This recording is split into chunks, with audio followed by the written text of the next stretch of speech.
Good morning, everyone. It's Julie at the Paper Bag Lady 1. I hope everyone is doing well on this Saturday. It is a happy day here. I'm awake, I'm dressed, I'm ready to roll. The rest of my family is still asleep, which I do not understand because I am a morning person and they are not, but that is okay. So I'm up here and I'm going to do this video. I have a project to share with you, so let's just hop right into it. Remove that. Okay, here we go. I know this is a little outside of my comfort zone. This is a 12 by 12 chipboard album. I got it in my head to do this. I don't even know where it came from. The paper is the ballet. It's a recollections line from a couple years ago, and my husband and daughter bought it for me for Christmas, and I've had it, and yeah, it's just sort of been sitting there while I tried to work out what to do with it, and this sort of popped into my head, and so here we are. Yeah, so like I said, it's a 12 by 12 chipboard album. It is bound with the hidden hinge binding system. And thanks to my friend Mo, who suggested that after I make the hinges with the paper that I adhere it to some type of cloth to help strengthen it, because this is so big. So yay! Thanks, Mo. It seems to have worked really well. So here we go. Let's jump on in and I'll show you what's going on. So part of the reason I made this a 12 by 12, which if you know me at all, you know that I really, really do not enjoy doing 12 by 12 layouts. They're so big. But I will say that I really enjoyed this. And maybe it's because it was something I wanted to do. It wasn't an order or something somebody was asking me to do. But at any rate, I really enjoyed doing this 12 by 12 and I would consider doing this again. But anyway. So one of the reasons I did it is because some of the papers, I wanted the whole image, and if you cut it up, you don't get it. So anyway, so here we go. On the front, we have a doily with just like a cotton or linen, I'm not sure what the center is, that came from my stash. I like those because I like to stamp on them, but this one I didn't stamp directly on. I stamped this image that is from the Graphic 45 Nutcracker Sweet collection. Most of the stamps in here are from that. But anyway, I stamped it, and I stamped it twice and pop dotted it, and then I embossed it with it's olive pastel color box chalk ink. So and this one as well. That stamp is also from the same. There are 3 stamp sets in that collection. I have them all, so I'm not sure which one is from which set, or indeed even if they have specific names, because I don't keep the wrapping. I just keep the little tag that says this is the company that made it. Anyway, so that's what that is. And then these are some I Am Roses and some old Prima flowers. These are old Prima flowers as well. All these holly leaves, you'll see those throughout. They are Cheery Lynn dye. I love this dye. Thank you, Monica, for getting me addicted to these things. So that's what those are. This big swirl here is also a Cheery Lynn, and that is this one, the Fanciful Flourish, and you will see that throughout as well. That's die cut onto some glitter paper. I don't know what kind it is. It was just in my stash. These snowflakes here are Sizzix snowflakes.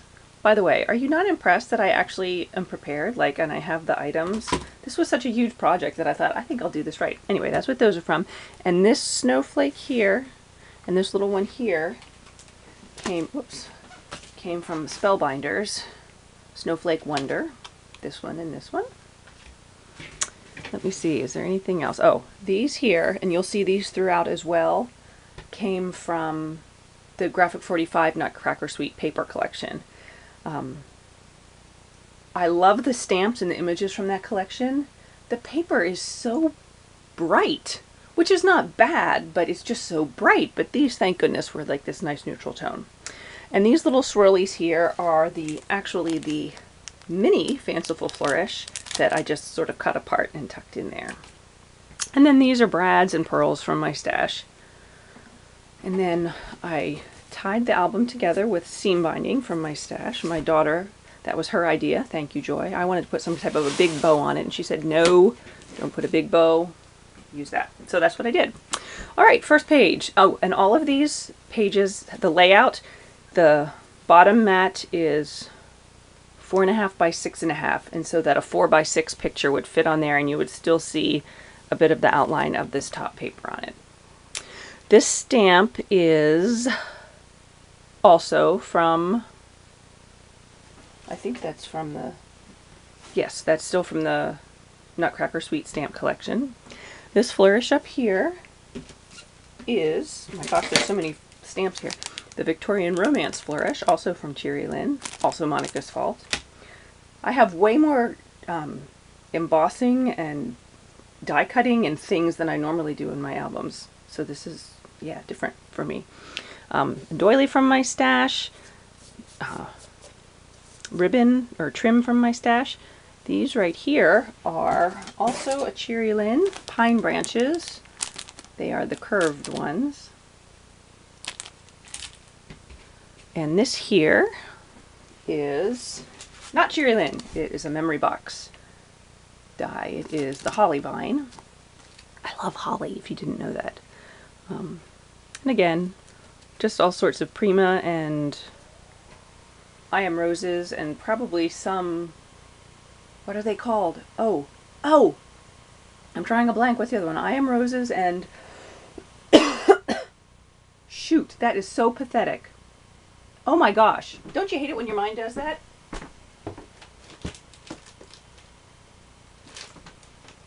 Okay, you know what? It'll come to me in the middle. What's the other one?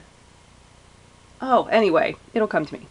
This right here, this little Christmas tree charm, came from Butterbee Scraps, and that is from the Jingle Bells charm set. There's a whole bunch of Christmas ones. Very cool. Page number 2, we see some more of those little cards from the Graphic 45 paper, and that stamp is also from the Graphic 45. Here's a little mini flourish, and then the larger one. This is a doily die, and I do not know which one it is. My friend Paula cut me a bunch of them in browns and whites and neutral colors and sent them to me, but I don't know which one is which. But I will say that after this, I think I have to find some and acquire them. And I have a suspicion that some of them are Cheery Lynn because they look remarkably like ones my friend Monica has, and I know she really likes their dies. But anyway, so that is, and then these are just some trims from my stash. Wild Orchid Crafts! See, look, I knew it would come to me. Some of the flowers are from Wild Orchid Crafts. Oh my word, my head hurts. Anyway, I mean it doesn't really, but okay, moving along. So here's page 3. Here's another one of those doilies that Paula sent me, and I just cut it in half and layered it on the top. You have more of the pine branches, some more of those snowflakes. Here we have a whole bunch of metal, and I believe that most of them came from Butterbee Scraps. This one right here did not. That one my friend Monica sent me. And here, if you can see on the mat, I did some clear embossing, and that is with a Stampendous stamp set. And let's see if it has a name. Don't see one. Anyway, this is it. It's these giant snowflakes. So, whoops! Oh my! I bumped my camera. So that is what those are embossed with. And over here, oh wait, I forgot, up here, Glad Tidings. That is not from the Nutcracker Sweet stamp set. That is from another Graphic 45 stamp set, Christmas Emporium. I think that was out a couple years ago. And I never had that paper, but I do have two of the stamp sets. So that came from that, and I just embossed that right directly onto the page. Here we have more of the snowflake embossing, more swirls, etc., etc. This stamp is from the Nutcracker Sweet collection. And then this is, as I'm sure most, if not all of you know, is the Weathered Clock die. Moving right along over here, page 5, it looks like. Here we have another doily die that Paula sent me. Here we have these cute little ballet shoe charms, and those were from Butterbee Scraps as well. Actually, that one and this one, this little dress down here, both came from the dressing room charm set. Here is the doily from my stash, more flowers, more holly leaves. This trim down here is from my stash. This stamp is from the Nutcracker Sweet collection. And over here, as you can see, more of the same, this stamp. Again, all the stamps I stamped and embossed, and most of them were with that olive green. I think there was one where I used a purpley color, which I think was a color box. Color. Let's see. No, it was color box, but only it was a pigment ink pad. It was this purpley color, velvet. Anywho, this is also from Butterbee Scraps, and that is one piece. And I cut it in half and put one on each side. We have more doilies from my stash, another doily from Paula.